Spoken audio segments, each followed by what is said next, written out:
بسم اللہ الرحمن الرحیم۔ السلام علیکم ناظرین۔ اس دنیا میں کون ہے جو اپنے اہل و عیال کے کھانے پینے کے انتظام کی فکر نہیں کرتا؟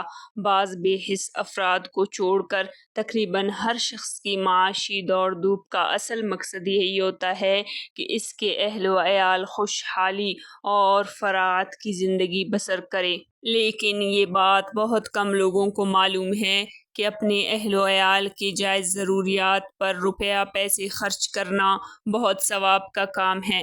حضرت ابو ہریرہ رضی اللہ عنہ سے روایت ہے کہ آپ صلی اللہ علیہ وسلم نے ارشاد فرمایا کہ 1 دینار وہ ہے جو تم اللہ کی راہ میں جہاد میں خرچ کرو، 1 دینار وہ ہے جو تم کسی غلام کو آزاد کرنے میں خرچ کرو، 1 دینار وہ ہے جو کسی مسکین کو دینے میں خرچ کرو، اور 1 دینار وہ ہے جو تم اپنے گھر والوں بیوی بچوں پر خرچ کرو۔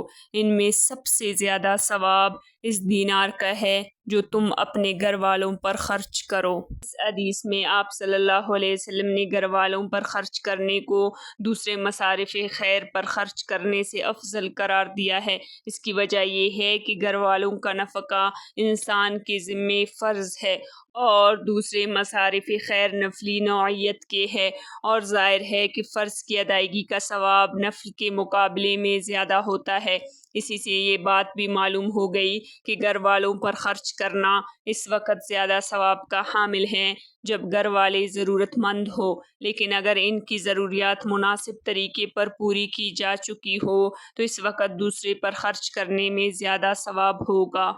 ام المومنین حضرت ام سلمہ رضی اللہ عنہا نے آپ صلی اللہ علیہ وسلم سے پوچھا کہ یا رسول اللہ، میرے جو بیٹے میرے سابق شوہر ابو سلمہ سے ہے، جب میں اس پر کچھ خرچ کرتی ہوں تو کیا اس پر بھی ثواب ملتا ہے، حالانکہ وہ میرے ہی بیٹے ہیں اور میں انہیں ایسے ویسے نہیں چھوڑ سکتی؟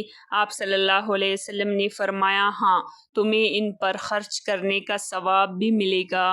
ناظرین، ان تمام احادیثات سے یہ بات واضح ہے کہ اگر کوئی شخص اپنے اہل و عیال کی جائز ضروریات پوری کرنے کے لیے اس نیت سے خرچ کرے کہ اللہ تعالیٰ نے ان کے حقوق مجھ سے وابستہ فرمائے ہیں، اس لیے میں اللہ تعالیٰ کے حکم کی تعمیل میں اور اس کو راضی کرنے کے لیے ان پر خرچ کر رہا ہوں، تو ہر خرچ پر اس کو صدقے کا ثواب ملتا ہے۔